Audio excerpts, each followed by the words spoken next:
Isang araw, nagmamaneho sa Cubao, aking nakita, babaeng saksakan ng ganda. Sinundan ko ang kotse, sinasakyan niya. Hindi ko nakitang may dumarating pala. Hindi ko naiwasan, kami bigla nagkabanggaan.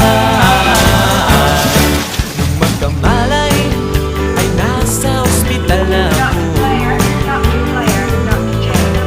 Nasikaso ng doktor na pili ng nanay ko.